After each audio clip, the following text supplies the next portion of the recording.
करें रमी जडेजा साहब माइक पर जोरदार तालियों के साथ स्वागत।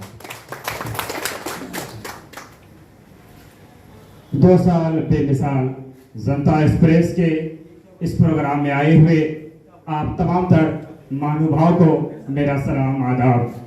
नाचीज को रमी जडेजा कहते हैं और केडीबी लाइव जैसे प्लेटफॉर्म से मैं जुड़ा हुआ हूँ। मेरी आंखें बहुत हस्तियों को देख रही है। मैं बिना किसी का नाम लिए हुए जनता एक्सप्रेस की तरफ से आप सभी का शुक्रिया अदा करता हूं कि इस तरह के प्रोग्राम में जब आप लोग आते हैं तो इस प्लेटफॉर्म से जुड़े हुए डिजिटल मीडिया से जुड़े हुए लोगों का हौसला बढ़ जाता है। बहुत सारी बातें हैं, बहुत सारी चीजें हैं जो कहने को हम कह सकते हैं, लेकिन मैं संक्षेप में ना कहना चाहूंगा क्योंकि हमारे बीच बहुत बड़ी बड़ी हस्तियां आए हुए हैं। आशीष सर हमारे बीच हैं, करीम चचा हमारे बीच हैं। इतने अच्छे लोगों के आगे मैं समझता हूं कि मैं ज्यादा गुस्ताखी ना करूं। मैं बड़ी बात नहीं करना चाहता, सिर्फ इतना कहना चाहूंगा कि मीडिया और जनता के बीच एक जो रिश्ता होता है इसे हमें समझने की जरूरत है और इसे हमें संभालने की जरूरत है और हमें इसे संवारने की जरूरत है।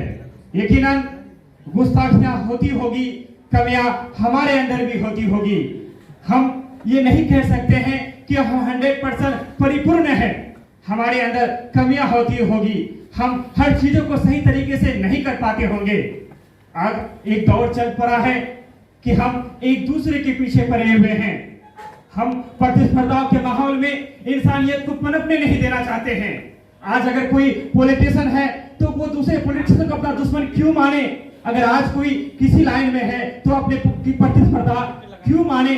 क्यों ना हम सब मिलकर इस सीमांचल को आगे उठाने की लड़ाई लड़े। आज मैं देखता हूं, क्या इस बात से हम इनकार कर सकते हैं कि आज भी प्रखंड के दफातरों की बात करें या जिला मुख्यालयों की बात करें, हमारी जनता को दर की ठोकरें खाने पड़ती है। क्या कहीं हमारी सुनी जा रही है?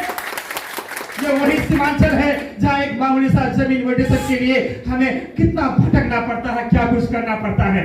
मैं समझता हूं कि पत्रकारिता का जो रोल होता है कहीं ना कहीं मैं तो उसे निभा नहीं पाता हूं।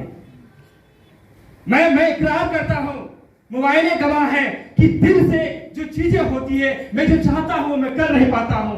कहीं ना कहीं मुझे सहयोग नहीं मिल पाता होगा।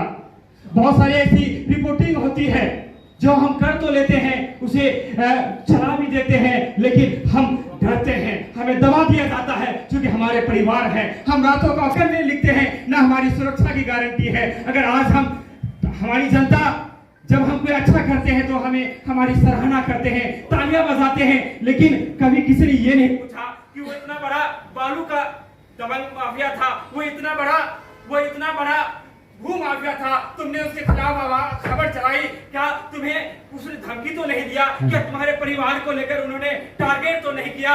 क्या उन्होंने तुम्हें मेंटली हरासमेंट तो नहीं किया? जब तक आप हमारे साथ खड़े नहीं होंगे हम सच्ची पत्रकारिता कैसे कर सकते हैं? और मैं एक चीज कहना चाहूंगा, मुझे नहीं पता मैं जो कह रहा हूँ सही कह रहा हूँ या गलत कह रहा हूँ, क्योंकि मैं जब भी बोलने का मौका मिलता है और मैं एक साहब से कहना चाहूंगा, जब हमारी बातें ज्यादा हो तो मुझे ठोकर दे दीजिएगा और मैं अपनी बातों को खत्म कर दूंगा। जब भी मैं बोलता हूँ दिल से बोलता हूँ और सही गलत का मैं अपने ऊपर लेता ही हूँ, जो सामने है वो फैसला करेंगे। जब तक कोई मीडिया नेताओं से विज्ञापन लेता रहेगा, क्या वो सच्ची पत्रकारिता कर पाएगा? क्या हम पत्रकारिता में वो चीज दे पाएंगे जो हम देने की सोच रखते हैं? लेकिन आप इस बात से भी इनकार नहीं कर सकते हैं कि मीडिया भी खाता होगा, वो भी कपड़े पहनते होंगे। क्या हमारे समाज ने कभी इस पर गौर किया? क्या हमारी मजबूरी को किसी ने समझा? क्या आज तमाम तर लोग, अगर आप किसी एक का चाहते हैं तो अधिकतर जो कमेंट होते हैं 80% कमेंट, चाहे जनता एक्सप्रेस में देख लीजिए, केडीबी लाइव में देख लीजिए, हमारी लोग सराहना कम करते हैं बल्कि हमें गालियों से ज्यादा नवाजते हैं। क्या कभी इन लोगों ने हमारी दर्द को समझा? क्या इन लोगों ने कभी पूछा कि हम कैसे आगे बढ़ सकते हैं? मैं जिन समाज के आज हमारी जनता कहती है कि फलाने जगह गलत हो रहा है, आप आवाज क्यों नहीं उठाते हैं? लेकिन जब हम आवाज उठाते हैं तो हमारी आवाज को दबाने वाले कौन लोग होते हैं? यही समाज में से कोई ना कोई एक होता है। पत्रकारिता के बारे में कहा जाता है। हमारे आशीष जी एक बार हमको कह रहे थे कि पुराने जमाने में जब पत्रकार चलता था तो वो झोला लेके चलते थे, उनकी चप्पल भी फटी हुई होती थी, उनका शर्ट का बटन भी फटा हुआ होता था, लेकिन जब पत्रकार अगर डीएम ऑफिस तक पहुंच जाता था या एसपी साहब के पास पहुंच जाते थे तो उन्हें इज्जत देना पड़ता था। कहीं ना कहीं आज प्रतिस्पर्धा के दौर में पत्रकारों ने अपनी इज्जत को खोया है। गोदी मीडिया के इस दौर में मैं दावे के साथ कहता हूं कि डिजिटल मीडिया ही है, ये सोशल मीडिया ही है, ये सोशल मीडिया ही है जो आप तक सच्चाई पहुंचा रहा है। ना हमें कोई सुरक्षा मिलती है, ना हमें कोई आर्थिक मदद मिलता है, ना हमें किसी का कोई सहारा मिलता है, लेकिन फिर भी बेबाकी के साथ हम खबरों को आप तक परोसते हैं। हमारी हिम्मत को सलाम करना चाहिए। कहा जाता है कि जब कोई आपकी तारीफ ना करे तो अपनी तारीफ खुद किया करिए। मैं अलकासिम कौसरी सर का बहुत इज्जत करता हूं, खास करके ये दो लोगों की जो जुगल बनती है।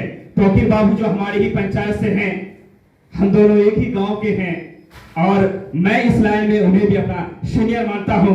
और जब भी मुझे जरूरत पड़ती है, जब मैं खुद को तन्हा महसूस करता हूं, वो मेरे बगल में आके खड़े होते हैं। और रवीश को तब एक एहसास होता है कि जो मैं सीतागाज के छोटे से गांव से हूं तो अकेला नहीं हूं, कम से कम एक तौकीर बाबू मेरे साथ है। और उन्हें देखने के बाद मेरी हिम्मत बढ़ जाती है। कौसरी साहब ने जो इजाद किया, जिस तरह की वो चीजें करते हैं, मैं एक शब्द में सिर्फ अलकासिम कौसरी साहब की तारीफ करना चाहूंगा कि मैं तो कभी कभी झुक भी जाता हूं, हालातों के आगे समझौता भी कर लेता हूं, लेकिन मैंने कौसरी साहब को कभी झुकते हुए नहीं देखा, कभी हालातों से समझौता करते हुए नहीं देखा। पहले हमें लगता था, मैं खुद सोचता था कि जनता एक्सप्रेस के जो ऑनर है कौसरी साहब बहुत घमंडी है। मैं उनके तरफ बहुत नेगेटिविटी था और मैं जहां भी बोलता था उनकी शिकायत ही करता था। मुझे वो अच्छे नहीं लगते थे, मुझे वो बड़ा अकड़ू टाइप का आदमी लगता था। फिर मैंने एक बार अपने आप से सवाल पूछा कि क्यों ना एक बार मैं उनसे मिलूं। और जब मैं कौसरी साहब से मिला तो मैं उनका मुरीद हो गया। आज मैं उन्हें अपना गुरु मानता हूं, आज मैं उन्हें अपना मार्गदर्शक मानता हूं। इसलिए मैं एक बात कहना चाहूंगा कि दूर बैठे किसी के प्रति कुछ पालिए मत, उनसे मिलिए। मैं एक बार फिर आए हुए तमाम तर लोगों को सलाम करना चाहूंगा और विदा लेना चाहूंगा। जय किशनगंज, जय सीमांचल, जय जनता एक्सप्रेस, जय बिहार। बातों में के दरमियान अगर किसी के दिल को आहत पहुंची हो, कोई गलत बात कही हो तो क्षमा का प्रार्थी हूं। मुझे